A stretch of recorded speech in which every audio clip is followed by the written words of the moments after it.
Bavandimwe muryango mugari bakunze bakadasohoka tugarutse muri studio aka kanya tariki ya 30 z'ukwezi kwa gatanu 2026 tugarukanye amakuru adasanzwe utasanga ahandi uretse hano ku murongo wacu mugari uraje inshinga no kubagezaho amakuru agezweho kandi yizewe.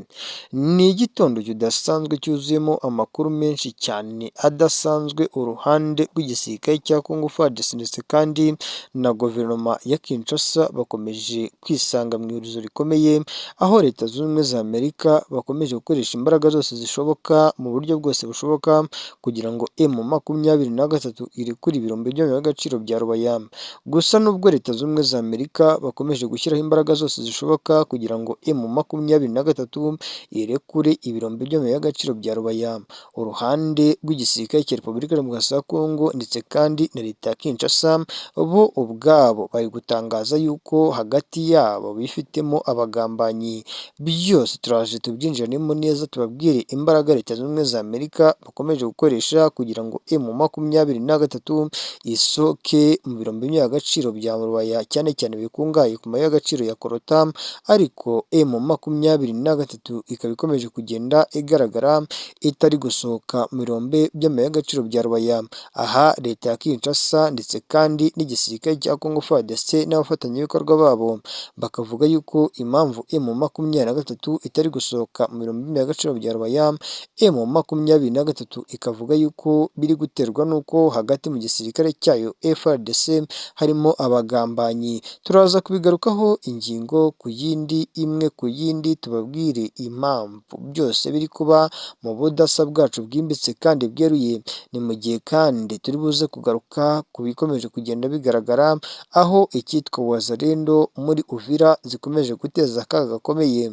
Wazalendo ngo bakomeje kwirara mu mazu y'abaturage za Kavimvira ndetse no mu misozi ya za Nyamirima, mu misozi yegereye mu Bushongage n'ahari mu misozi yegereye ahitwa za Karungwe, mu misozi yegereye hafi neza na za Sanje no mu bindi bice bitandukanye. Wazalendo ngo bafatanyije n'imbonerakure zo mu Burundi bagateza ibyago bikomeye n'ibibazo bikomeye. Ibi rero bikomeje guteza icyago gikomeye ndetse kandi bigashinzwa guverinoma ya Kinshasa. Gusa Perezida Antoine Felix Tshisekedi Tshilombo akavuga yuko ngo hari bamwe mu baturage batuye muri Uvira bakomeje kugaragara mu mutaka w'abawazalendo, ngo kandi ngo abawazalendo be nta bibazo bateza, nubwo we yavuze yuko bamwe muri bo ashobora kubambura akazi kabo cyangwa se inshingano zabo mu buryo bumwe cyangwa se ubundi. Ni mu gihe kandi turi buze kugaruka ku mbaraga zikomeye igisirikare cy'u Burundi FDNB FARDC, igisirikare cya Congo FARDC bakomeje gushyira mu mbaraga zikomeye cyane mu rwego rw'ubufatanye. Byose turaza kubyinjiramo neza tubabwire uko situasiyo ihagaze muri rusange. Turaza kugaruka kandi ku ruhande rw'abacancuro bakomoka muri Amerika y'Amajyepfo, Colombia, Argentine ndetse kandi na Mexique, tubabwire uburyo budasanzwe bakomeje kugenda bakoresha ku mirongo y'imbere ku rugamba mu buryo bumwe cyangwa se ubundi nk'uko bikomeje kugenda bitangazwa. Teritwari ya Masisi, teritwari ya Rushuru, mu misozi myinshi itandukanye ya Rubero icyitwa umuriro watse. Moto izobera mu cyaya cya Kibumba ahitwa Monigi humvikanye urusaku rw'amasasu. Ndaza kubabwira ese ibi byose byaje guterwa n'iki. Ni ubudasa bwimbitse kandi bweruye. Ni umurongo wacu mugari uraje inshinga no kubagezaho amakuru agezweho kandi yizewe. Icyo ngusaba ibuka gufyonda ku cyitwa subscribe, like, share, comment aho bigenda neza no bitagenda neza utubwire, maze muri natwe tugarukane amakuru adasanzwe utasanga ahandi uretse no ku murongo wacu mugari uraje inshinga no kubagezaho amakuru agezweho kandi yizewe.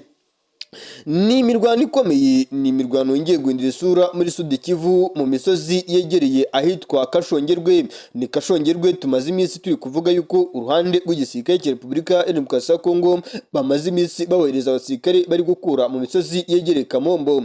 Imirwano kandi ikaze yabaye muri bice nyuma yuko uruhande rw'igisirikare cya Repubulika ya Demokarasi ya Kongo nabo bari bamaze kumenya amakuru akomeye cyane yuko uruhande rw'igisirikare cy'umutwe wa M23 bari gutegura operasiyo zidasanzwe mu misozi y'Imatare, Nyabantu ndetse kandi n'ahandi hatandukanye. Bikavuga yuko uruhande rw'igisirikare cya Repubulika ya Demokarasi ya Kongo nyuma yuko bamenye yuko uruhande rw'igisirikare cy'umutwe wa M23 bari bafite gahunda yo kugaba igitero gikomeye mu misozi yegereye Kamombo, bakakura Wazalendo, FDNB, FARDC, Wazalendo n'abandi batandukanye. Biravugwa yuko uruhande rw'igisirikare cya Repubulika ya Demokarasi ya Kongo abasirikare ba M23 bamanutse ku muhanda route nationale 539 bava mu byerekezo byegereye Matare berekeza ahitwa Kashongerwe. Imirwano ikaze rero yaje kubera hafi neza no mu bikuyu by'umugabo witiriwe Nyarukwaya.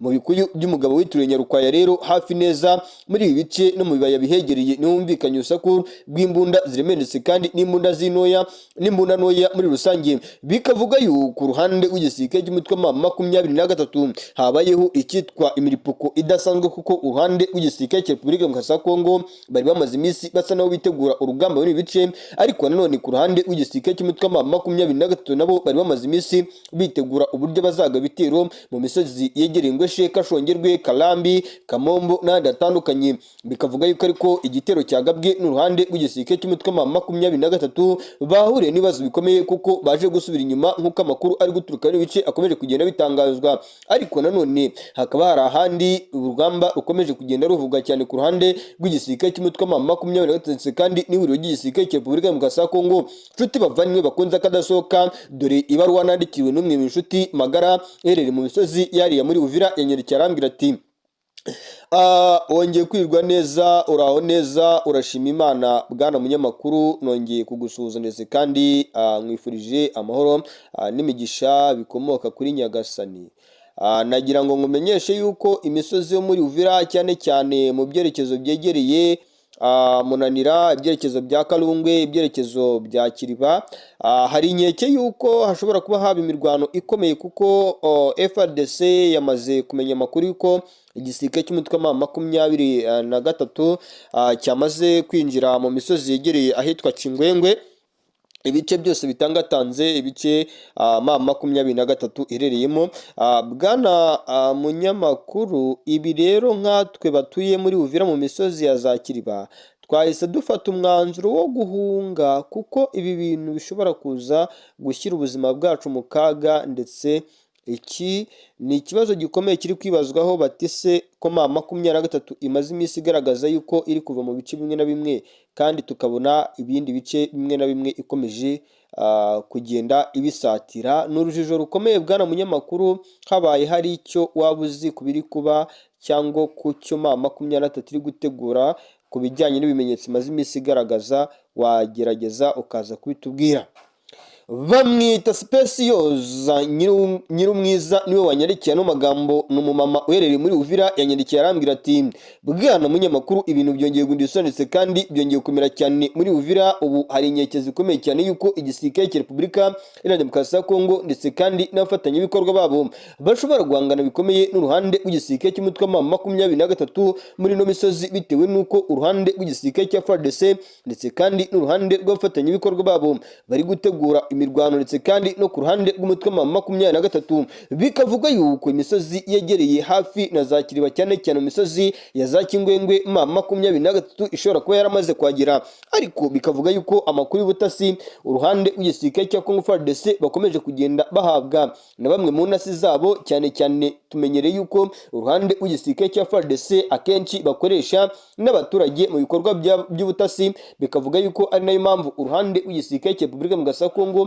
amakuru yabo amenshi muri yo akunze no kumenyekana cyane, bitewe n'uko cyane cyane nko ku ruhande rw'abakoresha nk'abaturage mu rwego rw'ibyo bari gukora cyangwa bari gutegura, usanga amakuru abaturage batanga akenshi bagaruka inyuma bakanayahereza uruhande rw'igisirikare cy'umutwe wa M23 nk'uko bikomeje kugenda bitangazwa ndetse kandi nk'uko bikomeje kugenda byemezwa. Amakuru rero aturuka mu misozi yo muri Uvira biravuga yuko hari imirongo migari y'abasirikare bagaragaye bava mu misozi yegereye ahitwa Ruburure bamanuka mu misozi y'Iremera bagana ahitwa Kingwengwe basatira ibice FARDC irereyemo nk'uko amakuru yari kuvugwa. Bikavuga yuko ariko nanone ibi bijyana n'uruhande rw'igisirikare cy'u Burundi FDN ndetse kandi FARDC bamaze iminsi bohereza abasirikare benshi cyane mu byerekezo byo muri Uvira, by'umwihariko mu byerekezo byegereye ku muhanda uva Uvira werekeza muri Bujumbura. Amakuru akavuga yuko mu byerekezo bya za Gatumba, mu byerekezo bya Kavimvira, aha hose hagaragaye imirongo migari y'abasirikare ndetse kandi n'ibikoresho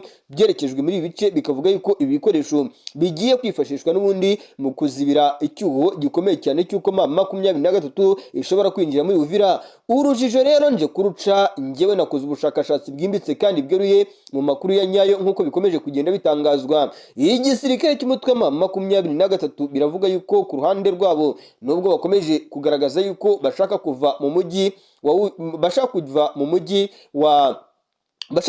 wa Bukavu bakava mu misozi myinshi itandukanye, bakava ku kibuga cy'indege cya Goma, bakava mu misozi myinshi itandukanye ya za Kavumu n'ahandi hatandukanye mu rwego rwo kubaha amasezerano y'Doha muri Katari. Biravugwa yuko ku ruhande rw'igisirikare cy'Ibururi mu ya Kongo nyuma y'uko n'ubundi cyo gikomeje kugenda kigaragaza ko cyifuza guhanganira kandi no guhatana n'uruhande rw'umutwe wa M23. Igisirikare cy'umutwe wa M23 cyo kiragaragaza yuko mu gihe amasezerano cyagiranye n'uruhande rw'igisirikare cya Kongo ndetse kandi na guverinoma ya Kinshasa iyobowe n'umugabo witwa Antoine Felix Tshisekedi Tshilombo ukomeje kuba akasamutwe, ukomeje kuba kaga, akaba kasongoyeho ku ruhande rw'igisirikare cy'umutwe wa M23. Biravuga yuko igisirikare cy'umutwe wa M23 cyamaze kumenya amakuru yuko uruhande rwa guverinoma ya Kinshasa yifuza gukomeza guhangana n'uruhande rw'igisirikare cy'umutwe wa M23.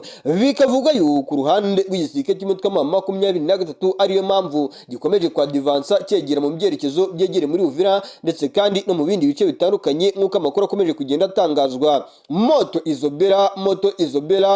Izobela mu misozi y'Ikarehe umuriro wongeye kwaka umudugudu witwa mu Bufungi. Anga mu Bufungi habiri imirwano ikomeye yasacyanyije uruhande rwa Wazalendo ndetse kandi n'igisirikare cy'umutwe wa M23. Bikavuga yuko iyo operasiyo yakozwe na Wazalendo ndetse kandi FDNB FARDC uruhande rw'igisirikare cya Kongo FARDC bakaba bifuzaga kwinjira mu byerekezo byegereye ku kibuga cy'indege cya Kavumu. Ibi bishobora gushyira mu kaga gakomeye uruhande rw'igisirikare cy'umutwe wa M23 nk'uko amakuru mamo akomeje kugenda byemeza ndetse kandi nk'uko bikomeje kugenda bitangaza. Hari ayandi makuru mfite y'uko uruhande rw'igisirikare cy'umutwe wa M23 bakomeje kugenda bohereza abasirikare bari kuva mu Mosho Nyangezi bazamuka ku muhanda RP 1333 bagana mu byerekezo byegereye Kavumu nk'uko amakuru akomeje agenda atangaza ndetse kandi nk'uko bikomeje kugenda byemezwa. Bikavuga yuko rero mu marembo ya Bukavu mu byerekezo byegereye Kavumu umuriro ushobora kwaka ku ruhande rw'igisirikare cy'umutwe wa M23 ndetse kandi n'uruhande rw'igisirikare cya Kongo FARDC. Amakuru dufite nuko hari imodoka zigera muri 6 zihetse ibikoresho byinshi bigiye kwifashishwa mu guhangana n'uruhande rw'igisirikare cy'umutwe wa M23 bigiye kwifashishwa mu guhangana n'igisirikare cya FARDC ndetse kandi n'uruhande rw'igisirikare cya FARDC. Bikavuga yuko ari mirongo y'abasirikare yagaragaye iva Katana yerekeza mu byerekezo bya Karehe mu byerekezo byinshi bitandukanye n'imihanda myinshi itandukanye. Bikavuga yuko buri ruhande rugaragaza yuko rwifuza guhangana kandi no guhatana ku rwego udasanzwe kandi ibi biteza inkeke n'ikibazo gikomeye ku ruhande rw'icyitwa societe civile. Amakuru dufite nuko hari abaturage batuye mu misozi yegereza Karehe bamwe batangiye gukuramo akabo karenge bavuga yuko imbunda za muzinga z'uruhande rw'igisirikare cya Kongo FARDC ziganjemo BM21 BM12 imbunda ziri mu bwoko bwa machine gun Katewoshi ndetse kandi bya bibunda bya sabasaba biterekwa mu misozi bisanzwe bikoreshwa n'uruhande rw'igisirikare cya Kongo FARDC. Ibi bibunda bya muzinga rero biravuga yuko bikomeje kugaragazwa byoherezwa mu byerekezo byinshi bitandukanye no mu bice byinshi bitandukanye ndetse kandi ibi bibunda bya muzinga bikagaragaza yuko uruhande rw'igisirikare cya FARDC bo bashaka kubikoresha bashiringa mu byerekezo byegereye Kavumu. Amakuru mfite mamo ngaya amafoto ngaya amavideo niba utari muri groupe andika nimero 07858283 mushyire muri groupe wibonera amafoto mamo amavideo y'ibikomeje kugenda bibera ku mirongo y'ibiri ku rugamba aho urugamba rwakomenetse kandi aho urugamba rwabaye ihurizo. Igisirikare cya FARDC cyo mu masezerano cyagiranye n'uruhande rw'igisirikare cy'umutwe wa M23 amasezerano cyagiranye n'igihugu cy'u Rwanda arimo amasezerano yo gusenya umutwe wa FDLR, byose biragaragara yuko Perezida Antoine Felix Tshisekedi Tshilombo nta na kimwe yitayeho, ahubwo icyo ashaka ari ugukomeza guhangana n'umutwe wa M23. Niyo mpamvu imyiteguro ndetse kandi n'urugamba ubona yuko rushobora kuza gukomeza kandi rukaba ihurizo, kuko buri ruhande ruritegura urugamba ku rwego rudasanzwe. Reka tuve Sud Kivu gatoya tunyarukire i Bujumbura. Igisirikare cy'u Burundi FDNB ndetse kandi n'abafatanyabikorwa barimo FARDC, Wazalendo, FDLR bakomeje kwitoreza ku kigo cya gisirikare cya Cibitoke. Hari amahugurwa akomeje kugenda akorwa. Aya mahugurwa yiganjemo amahugurwa y'uburyo M23 ishobora kugabwaho ibitero itangatangiwe mu misozi ihanamiye Minembwe ndetse kandi no mu misozi yegereye ahitwa za Uvira nk'uko bikomeje kugenda bitangazwa. Amakuru dufite nuko M23 igiye kugabwaho ibitero simusiga, ibitero karabutaka mu kibaya cya Ruzizi bakayikuramo, nubwo M23 yo uduce tumwe na tumwe ikomeje kutwikuramo mu rwego rwo kubahiriza amasezerano yagiriye mu gihugu cya Qatar i Doha. Amasezerano akubiyemo byinshi cyane bitandukanye hariya i Doha mu rwego rwo kubahiriza amasezerano ari hagati y'umutwe wa M23 na guverinoma ya Kinshasa, ndetse kandi no gushyigikira ngituze n'agahenge ku ruhande rw'abaturage batuye mu misozi myinshi itandukanye. Ariko nanone bikagaragara ko ahubwo leta ya Kinshasa ari nkaho ari wo mwanya ibonye wo guhangana n'igisirikare cy'umutwe wa M23, kuko biravuga yuko ku kibuga cy'indege cya Michael Ndada International hari drone zigera ku 16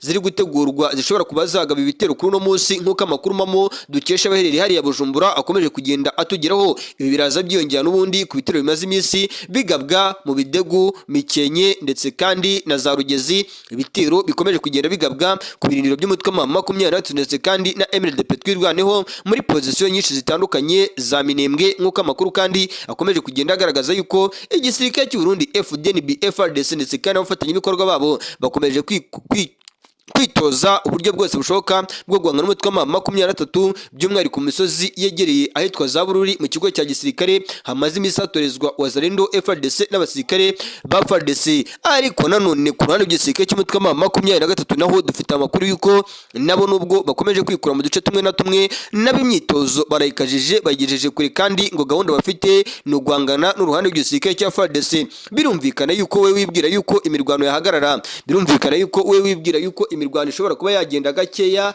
Reka, ahubwo urugamba nibwo rugiye gukomera, urugamba nibwo rugiye kuba ihurizo. Ni mu gihe kandi muri teritwari ya Masisi havugwa imirwano ikaze ahitwa mu Bufunge mu bufundiko. Anga mu bufundiko bwa Nyamugoyi, anga habiri imirwano ikomeye. Aha ni muri quartier yegereye Kishanga ndetse kandi ikaba yegereye n'ahitwa Rushebere. Ni imirwano ikaze mu gace kari hagati ya Rushebere ndetse kandi na Kishanga. Imirwano yasakiranyije Wazalendo ndetse kandi n'uruhande rw'igisirikare cy'umutwe wa M23, uruhande rw'igisirikare cya FARDC n'abafatanyabikorwa babo. Uru rugamba barukoze mu rwego kugira ngo rebe ko M23 bayikura mu byerekezo byose bigize imihanda iva muri teritwari ya Masisi yerekeza muri Walikale, ndetse kandi bagafungura n'inzira zijya neza cyane ku birombe by'agaciro bya Rubaya. Ni mu gihe kandi ahitwa Munigi mu kibaya cya Kibumba habiri imirwano ikaze nayo yasakiranyije Wazalendo ndetse kandi n'abasirikare ba FARDC biganjemo na FDNB, aho FARDC ndetse kandi na Wazalendo n'abafatanyabikorwa babo ngo bashaka kwisubiza umujyi wa Goma hasi hejuru. Ariko nanone ku ruhande rw'igisirikare cy'umutwe wa M23 nabo baravuga bati turyamye amajanditse kandi twiteguye guhangana niba koko igisubizo cya nyacyo FARDC ibona cyo gukemura ibibazo ari uguhatana mu rwego